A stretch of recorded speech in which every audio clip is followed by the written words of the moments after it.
People don't cheat by chance. They cheat by choice. Today on Our Space, we learn that if you succeed in cheating on someone, don't think that the person you cheated on is a fool.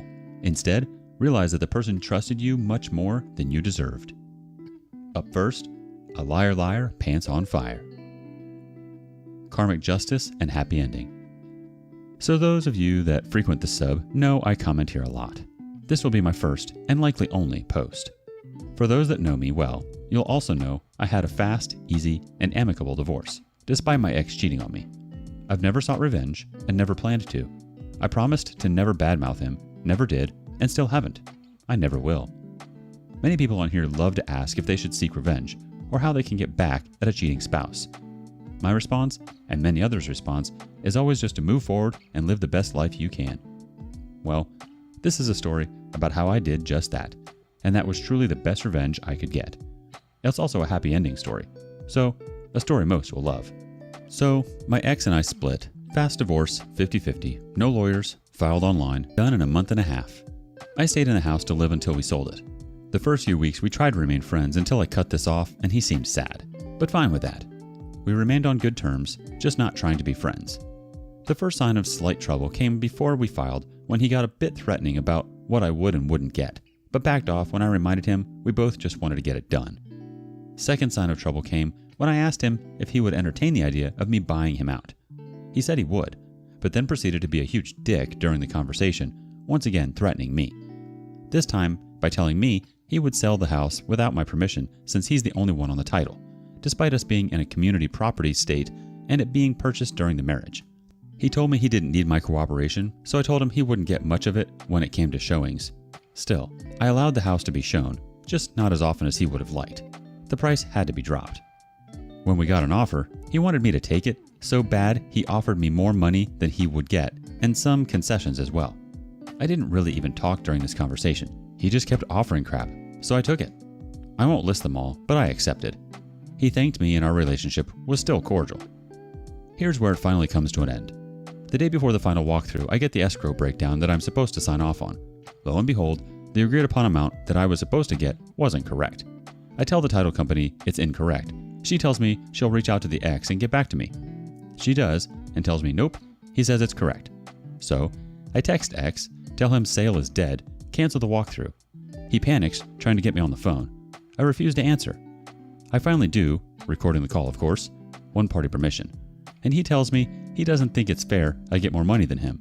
I told him I don't care about fair, it's the deal he made. He tells me he can just evict me. I tell him to do it and F off, and hung up. He panics and calls me back. Lots of back and forth for him to beg and plead for me not to kill the deal, and says he already emailed telling them to fix it. Here's the thing though.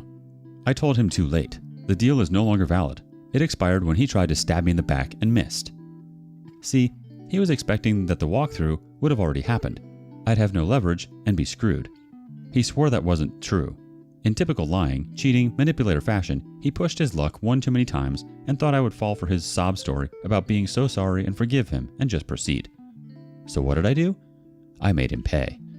All night, I let him think the deal was dead so he wouldn't sleep, and the next morning, just hours before the walkthrough, I told him that if he wanted the deal to go through, he would pay me extra and never effing contact me again. So, the penalty? 5 times the amount he tried to take from me. If he just would have signed the deal he made, he'd have had a lot more money right now. He was supposed to be a 50-50 split on the proceeds of the house, ended up being 62-38, all because he wanted to be a dick to me. The lesson here? He got revenge on himself and I got justice.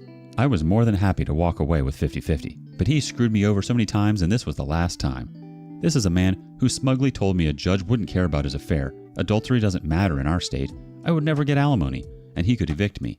Well, while he danced on the 50-yard line, I got the TD. Everything was completed today, all done. I knew karma would catch up to him, but I didn't expect it to be so fast. This was death by 1,000 stupid decisions. I got a lot of money out of him after our divorce was finalized, all due to his own hubris and ego. I got more money from the sale of the house than I would have had it sold for the original price. He would have been better off letting me buy him out. I wished him the best and truly hoped to remain on good terms with him, but I've shown him too much grace and kindness over the years. He doesn't deserve it. He finally got what he deserved and it was all self-inflicted. I felt a little bad for a moment when I saw the final payout, but then I remembered all the rotten things he did to me and all the kindness I showed to him. I also was still able to stick to my belief that you should never do something your future self wouldn't be proud of just because someone hurt you. My future self will be proud of me for getting justice and finally telling this man he pushed me too far. I didn't do anything wrong, so let the trash take out itself, Redditors. It always does. Got a community reaction from Little Black Cat. You've done well coping with all the crap he dished out, so don't listen to the posters on the divorce sub who implied that you're hypocritical. You're definitely not. To be honest, you were much too kind and accommodating, and he took advantage of that every single time. He is a manipulative liar who wanted more than was agreed on, thinking that you'd submit to his demands. You did what had to be done to protect yourself and your future. There is absolutely nothing wrong with that. I'd say that I hope he learned a valuable lesson about accepting responsibility for his actions, but I doubt he's the type of person who will ever learn from his mistakes, much less atone for them. Narcs never do. Good riddance to him, and best of luck in all your future endeavors. You deserve all the happiness. The OP replies, "Thank you. My thoughts exactly, which is why I made the decision I did. I thought about it all night. At first, I was just going to make him think I was going to back out, and still go through with it. But in the end, I decided a financial penalty was more than warranted given what he'd put me through. I haven't even begun to touch on what that man has done to me the past few years, and I won't. No need. So the nerve of him to pull that crap after all the chances I've given and kindness I showed him is beyond the pale. Anyone who has dealt with a cheater knows that by the time you've tried to work it out with them for a couple of years, they've been given so many chances they shouldn't even begin to press their luck. But he did, many times over, and I still showed patience and kindness. Anyone calling me petty is an idiot. Petty would be trashing him. I haven't and won't. Very few people even know he's cheated. Friends of his have reached out to me and I've told them we just didn't work out and it was amicable. That's it. Most of my family doesn't even know. He doesn't deserve that, but I'm just not like that, and I never will be. Not now, not ever. I could still screw him in many ways if I were petty, but I'm not and have no desire. I just truly want to get on with my life. I was always happy with 50-50. He wasn't and screwed around too much. There comes a point you have to let someone know they can't F you around ever again. He got to that point, and so did I. These people who say I'm petty or I shouldn't have done it need to ask themselves how they would have dealt with someone who stabbed them in the back multiple times, but they'd forgiven. If that person tried to slit their throat and drop the knife after swearing they were sorry, do you think they would show mercy? Or would they give the knife back to them for another chance? I think most would at least make them pay. That's all I did. Made him pay. I didn't stab him in the back or slit his throat. I just made him pay. He got off easy. I could have shown much worse. His karma got him, not me. If the walkthrough had already happened, he would have laughed in my face and told me to F off. Make no mistake. You're right.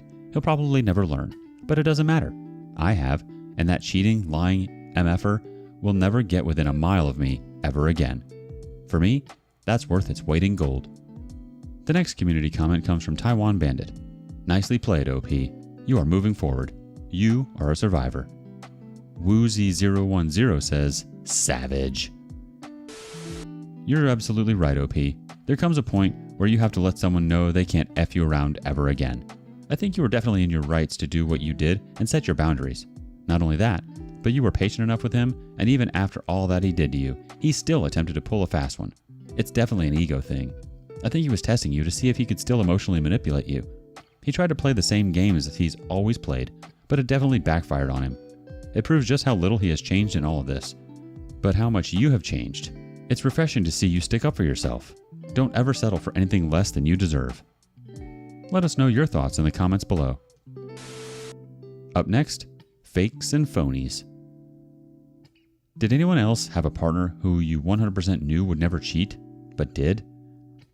So you get people who have cheated in past relationships, who cheated with you, and those who have been involved in a really rocky relationship, though still not a reason to cheat. But was you with someone who was completely perfect? My partner of 10 years was wholly in love with me. Our relationship was healthy. It was perfect. We were always smiling, laughing, doing activities together, just continuously being happy and having fun. Nothing was wrong at all. We couldn't get enough of each other. It felt as though we were missing a piece of ourselves whenever we were apart.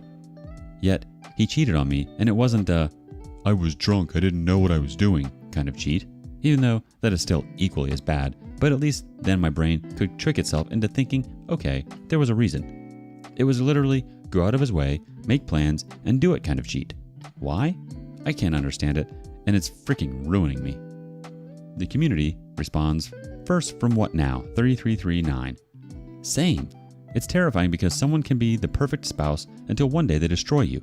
No warning. Who was I even married to? How can I trust any person in the future when I know there are people out there who can pretend to be one person for 10 years and then suddenly be someone else? What is even real? Rad to the Bone adds, my ex-fiance was cheated on himself and was always very vocal against cheating. A month before D-Day, we were discussing with his mother about how disgusted we were at his uncle who had cheated 2 times on his wife, my ex-aunt. Our relationship seemed very healthy. Minimal fighting, lots of laughter and intimacy. I never knew anything was wrong.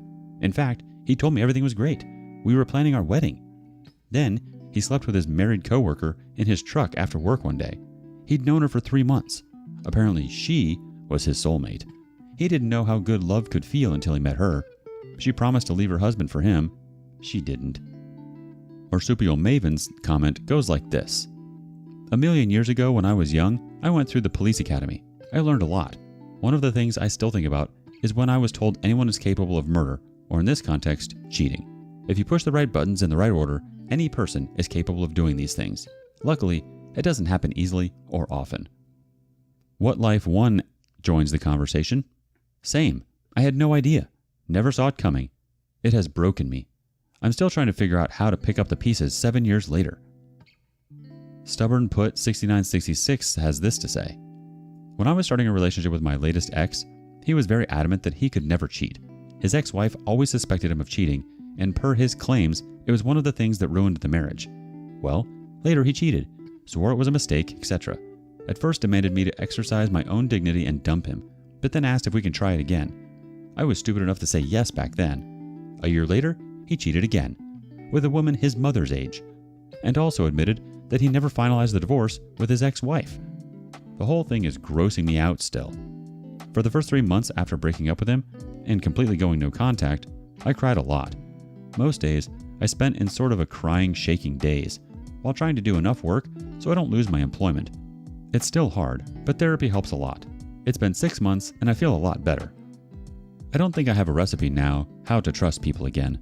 I'm not sure I need it. Therapy helped me feel that I can trust myself to break and pick myself up again if something horrible happens. That's all I need at the moment. Srofi adds in, I too was foolish enough to believe my wayward wife wouldn't do such a thing. I'm a couple months past the 1-year mark for D-Day. We are still trying to reconcile, and I would be lying if I said I don't still struggle. I'm doing much better than just a few months ago, but I still have some residual anger from all that has happened. People claiming they were drunk is just a cheap excuse. Some people cheat and others don't. I'm not shaming anyone, just stating fact. We are all capable of cheating. It's whether we actually do it or not that is all the difference. I had and continue to have multiple opportunities to cheat if I wanted to. I even had a very attractive coworker hitting on me after what my wayward wife did. I could have acted on it. The thought entered my mind for a split second, but to do so would be crossing a line I refuse to cross. It's not perfect by any means, but because of a pretty traumatic childhood and my own very strong beliefs about infidelity, cheating is something I refuse to do. To me, cheating isn't just disrespecting hurting the person being cheated on, it is also disrespecting hurting the betrayer. That's my opinion anyways. I'm so very sorry for the anguish you're going through. I'm no stranger to pain, but in my humble opinion, being cheated on by the person you love and thought you could trust has to be the worst pain to endure. Physical pain, unless from a chronic condition, is normally temporary, and you can manage it. The pain of a broken heart that just seems to wash over you in waves and gets triggered by things that you sometimes don't even realize are triggering you, at least for me, is something that I can't seem to brace myself for. Reconcile or not, I hope you find your way back to happiness. I'm still working on it and hope my wayward wife and I can reconcile, but if it doesn't work out for us, at least I know I tried. There's definitely truth in the statement, we're all capable of cheating. We are all faced with choices sooner or later. There's always temptations. I think people cheat for a number of reasons, but that doesn't make them justified. Some people cheat because they're unhappy with something in their lives or themselves. Their needs aren't being met in some form or another.